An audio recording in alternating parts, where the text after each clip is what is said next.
उत्तराखंड में लंबे समय से सशक्त भू कानून की मांग चल रही है, जिस पर अब सरकार गंभीर नजर आ रही है। हाल ही में नैनीताल जिले में उत्तर प्रदेश के विधायक रघुराज प्रताप सिंह उर्फ राजा भैया की पत्नी के नाम पंजीकृत आधे हेक्टेयर से अधिक कृषि भूमि जब्त कर ली है, क्योंकि जिस उद्देश्य से ये जमीन ली गई थी उसके लिए जमीन का उपयोग नहीं किया जा रहा था।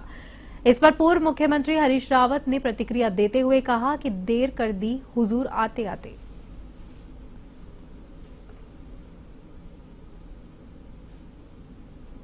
कर दी हजूर आते आते। और वो भू कानून व्यापक होना चाहिए। ऐसा नहीं है कि केवल जमीनों की खरीद से ही संबंध है उसका। राजधानी देहरादून स्थित परिवहन विभाग में गढ़वाल आयुक्त विनय शंकर पांडे की अध्यक्षता में आरटीए की बैठक आयोजित की गई। इस बैठक में संभागीय परिवहन अधिकारी सुनील शर्मा, जिलाधिकारी सबिन बंसल और एसएसपी अजय सिंह सहित तमाम आला अधिकारी मौजूद रहे। इस दौरान मीडिया से मुखातिब होते हुए गढ़वाल आयुक्त विनय शंकर पांडे ने कहा कि आज इस महत्वपूर्ण बैठक में 6 और 7 बिंदुओं पर चर्चा हुई।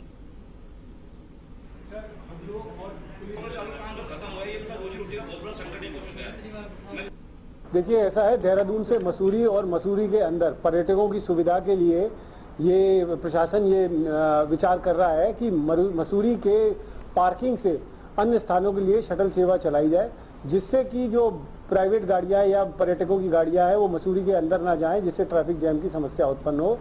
उसके लिए आरटीए ने विचार किया है और जब तक उनका रूट पास नहीं होता है तब तक टेम्परेरी परमिट के माध्यम से जो नगर पालिका मसूरी है उनके माध्यम से 2 बसों को शटल की तरह चलाने पर विचार किया गया। लास्ट बैठक दिसंबर में पिछले वर्ष हुई थी और बीच में लोकसभा के चुनाव और आचार संहिता और अन्य कारणों से ये बैठक नहीं हो पाई थी। तो एक तो आरटीओ साहब को मैंने ये डायरेक्शन दिया है कि इसकी एक नियमित रूप से इसकी बैठक होनी चाहिए। आज की बैठक में कुल मिलाकर 6-7 महत्वपूर्ण एजेंडे थे और एक सबसे इम्पोर्टेंट जो एजेंडा था और जिसकी आवश्यकता इस पूरे शहर को भी है कि पर्यावरण की शुद्धता, उसमें हमारे जो विक्रम हैं उनके लिए गवर्नमेंट ने एक पॉलिसी लाई थी कि उसको वो सीएनजी में कन्वर्ट करें। खबर देहरादून से है, जहां पर पीडब्ल्यूडी सचिव पंकज कुमार पांडे ने दावा किया है कि प्रदेश की सड़कें पूरी तरह से गड्ढा मुक्त होगी। उन्होंने कहा है कि अभी तक लगभग 90% कार्य पूरा हो चुका है, लेकिन 10% कार्य इसलिए पूरा नहीं पाया। बता दें कि मुख्यमंत्री पुष्कर सिंह धामी ने विभाग को 15 अक्टूबर तक सड़कों को गड्ढा मुक्त करने के निर्देश दिए थे।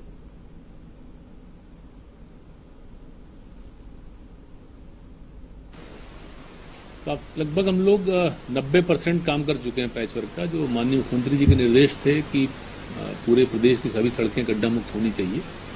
लेकिन उसमें एक इश्यू जरूर रहा कि इस साल बारिश जो है, जो जनरली 15 सितंबर तक खत्म हो जाती है, इस बार 30 सितंबर तक बारिश होती रही, जिसकी वजह से थोड़ा डिले हुआ स्टार्ट करने में हम लोगों का काम। और बीच में क्या हुआ, जो हमारे लोकल ठेकेदार हैं, जो पहाड़ के जनपद के मेनली ठेकेदार हैं, उन्होंने भी स्ट्राइक की हुई थी, उनके कुछ इश्यूज थे, इस पर डिस्कशन चल रहा था। तो उसकी वजह से जल्दी से काम स्टार्ट नहीं हो पाया। लेकिन फिर भी मुझे ये बताते हुए खुशी है कि हम लोग 90% तक के आसपास पहुंच रहे हैं और पूरा उम्मीद है कि आज शाम तक जो डेडलाइन है आज हम लोग 100% कर लेंगे। मुख्यमंत्री पुष्कर सिंह धामी अपने दौरे पर हल्द्वानी पहुंचे, जहां उन्होंने 172 करोड़ से भी ज्यादा 18 योजनाओं का लोकार्पण और शिलान्यास किया। इस दौरान उन्होंने जमरानी बांध परियोजना में प्रभावित लोगों को मुआवजे की राशि का चेक भी वितरित किया। जमरानी बांध निर्माण में 6 गांवों के 1200 से भी अधिक परिवार प्रभावित हो रहे हैं, जिनमें से 719 परिवारों का सर्वे का काम पूरा हो चुका है। उन्होंने कहा कि प्रभावित लोगों का पुनर्वास उधम सिंह नगर के पराग फार्म में किया जा रहा है और उन्हें रियासी और कृषि कार्यों के लिए भी जमीन उपलब्ध करवाई जाएगी।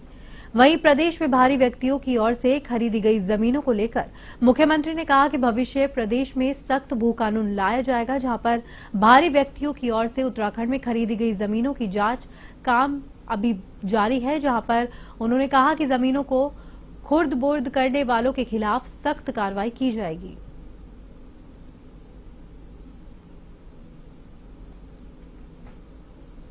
परियोजना के बन जाने से, जिसकी अब पूरी तरह से शुरुआत हो गई है, सारी औपचारिकताएं पूर्ण कर ली गई हैं। आज जो प्रतिकर राशि है, जो प्रभावित परिवार हैं, उनको बांटने की प्रक्रिया प्रारंभ हो गई है और जल्द ही ये परियोजना को एक लक्ष्य लेकर 2029 तक ये योजना धरातल पर उतरे, इस योजना का काम पूरा हो जाए और इसके पूरा होने से जो आने वाले समय में अगले 25 सालों में 50 सालों में जो जल के क्षेत्र में जो पेयजल हो या सिंचाई का जल हो तो एक चुनौती होने वाली है, एक संकट होने वाली है।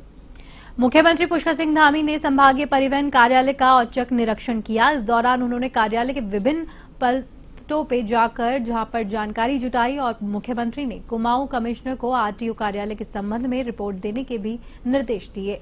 निरीक्षण के दौरान मुख्यमंत्री ने अधिकारियों को समय से कार्यालय पे आने के निर्देश दिए। मुख्यमंत्री ने कहा कि परिवहन कार्यालय से संबंधित कार्यों में आम जन को बेवजह न लटकाया जाए, सभी अधिकारी फाइलों पर नो पेंडेंसी पर कार्य करें।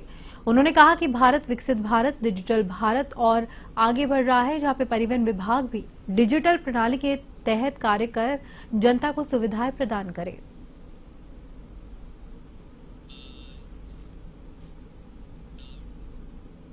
पौड़ी के एक राजस्व क्षेत्र में नाबालिग के साथ छेड़छाड़ का मामला सामने आया है, जहां पे राजस्व पुलिस ने पीड़िता के पिता की तहरीर पर आरोपी युवक को गिरफ्तार कर लिया है और साथ ही पॉक्सो की धाराओं में मुकदमा दर्ज किया।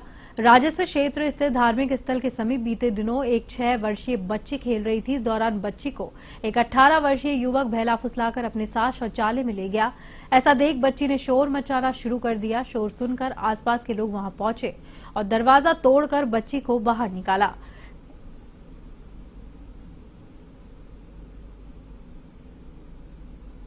जो है 12/10/2024 का मामला है और उस मामले की जैसे सूचना मिली तुरंत जो है कि पटवारी लोग मौके पे गए और जो है कि मुकदमा दर्ज कर दिया गया है और इसमें जो है अभी वो भी जो है उसी दिन जो है 4 तारीख को गिरफ्तार कर दिया गया है और उसको जो है जेल हिरासत में भेजा गया। लोकली व्यक्ति था लगभग 18 साल। हल्द्वानी के एमबी इंटर कॉलेज परिसर में 5 दिवसीय कुमाऊं द्वारा महोत्सव शुरू किया गया है। देर रात महोत्सव की शुरुआत मुख्यमंत्री पुष्कर सिंह धामी ने की। कुमाऊं द्वारा महोत्सव की पहली शाम प्रख्यात गायिका मैथिली ठाकुर के नाम रही। मैथिली ठाकुर ने अपने सुंदर भजनों से दर्शकों का मन मोह लिया। जहां 5 दिनों तक चलने वाले इस महोत्सव में उत्तराखंड के कई लोक गायक अपनी प्रस्तुतियां देंगे।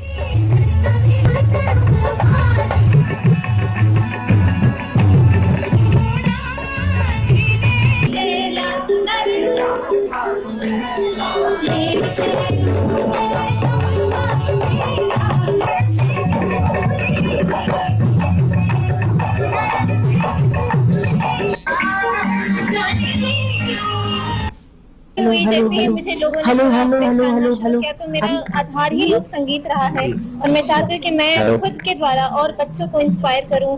बड़े लोग तो गाते हैं लेकिन जो हमारा भविष्य है वो हमारे नौजवान, तो उनको इंस्पायर करूँ कि वो थोड़ा भजन सुनना शुरू करें, उसको एंजॉय करना शुरू करें। जब गाड़ी में चलते हैं तो आधुनिक गीतों के बजाय वो भजन ज्यादा स्विच करके सुनना पसंद करें। तो मुझे लगता है कि एक अच्छी पहल। आज जो कुमाऊं महोत्सव का यहाँ पर श्री गणेश माननीय मुख्यमंत्री जी के द्वारा हो रहा है, उसमें ठाकुर मैथिली जी है और भी अन्य कलाकार हमारे यहाँ पर हैं। हमारे कैसे कल्चर हैं, हमारी नेवली क्या है, हमारे झोड़े क्या है, हमारे खम्माज क्या है, हमारे जो सीजनल गीत चलते हैं, सीजनल बसंत के मौसम का, बारिश के मौसम का, जाड़ों के दिनों का, हर तरह की जो हमारी संस्कृतियाँ हैं वो आज यहाँ पर उजागर होंगी।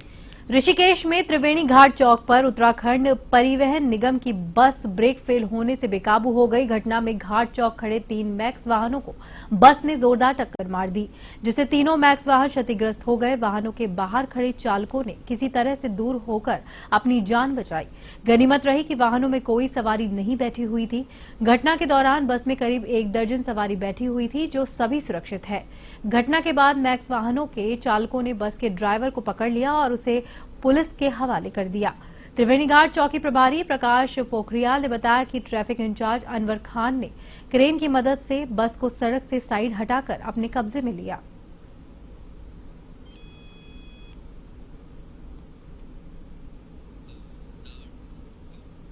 देहरादून में पुलिस महानिरीक्षक गढ़वाल करण सिंह नगन्याल ने अपराधी पे संबंधित समीक्षा गोष्ठी करी, जहां पर उन्होंने कहा कि पुलिस की ओर से 1 सितंबर से अभियान चलाया जा रहा है। इसमें लोगों की ओर से जो प्रार्थना पत्र दिए जा रहे हैं उनको लेकर क्षेत्राधिकारी, सीओ, एसपी को निर्देश दिए गए हैं कि जल्द ही निवारण किया जाए। यदि कोई अधिकारी 1 महीने के अंदर पब्लिक डोमेन में आई हुई शिकायतों का निवारण नहीं करता तो उस पर कार्रवाई की जाएगी।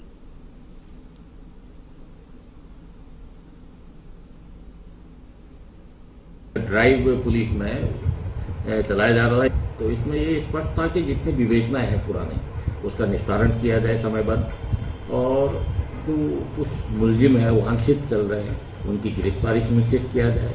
साथ ही जो गिरफ्तार नहीं हो रहा है उनमें इनाम घोषित किया जाए। तो उनका मैं सबका परीक्षण कर रहा था, और जो एप्लीकेशंस है पब्लिक के द्वारा, पीड़ित के द्वारा दी जाती है, उसका निस्तारण समयबद्ध हो रहा है या नहीं हो रहा है, तो इन सब का अवलोकन किया गया। प्रार्थना पत्रों में जरूर कुछ देरी हो रही है, तो उस संबंध में निर्देश दे दिया कि जो भी जांच प्रार्थना पत्र है 1 महीने की समय अवधि है उसके भीतर।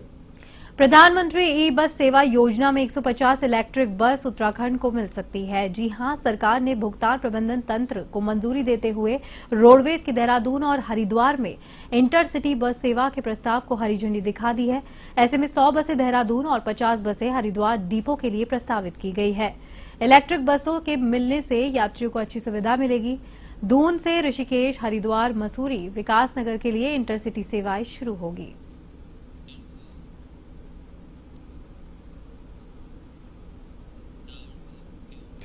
मसूरी में जिला अधिकारी देहरादून साविन बंसल के निर्देशों के बाद मसूरी में 2 किलोमीटर नीचे पेट्रोल पंप के पास 32 करोड़ से निर्मित मल्टी लेवल पार्किंग के संचालन को लेकर प्रशासन की ओर से पुलिस ने कमर कस ली है।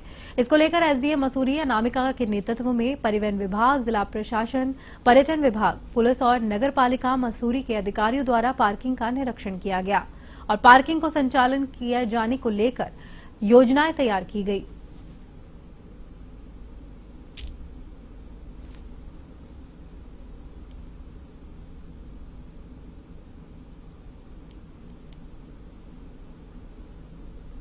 इस समय हम लोगों ने सोचा है कि इस पार्किंग को पूर्ण तरीके से चलाया जाए। अभी हम लोग प्लान कर ही रहे हैं कि यहाँ से किस तरीके से हम गाड़ियों को यहाँ पे पार्क करवा के शटल सेवा को यहाँ से करें। तो फिलहाल तो प्लान यही है कि पिक्चर पैलेस की तरफ एक शटल सेवा जारी रखी जाए और एक शटल सेवा जो है किताबघर की तरफ करें। तो उसके लिए हमें प्लान आउट कर रहे हैं। आज तो देखने के लिए आए हैं और परसों को डीएम साहब और कप्तान साहब का विजिट है। उससे पहले हम लोग देख लेते हैं अभी कि क्या। और इसी के साथ एवन उत्तराखंड में फिलहाल के लिए इतना ही। नमस्कार।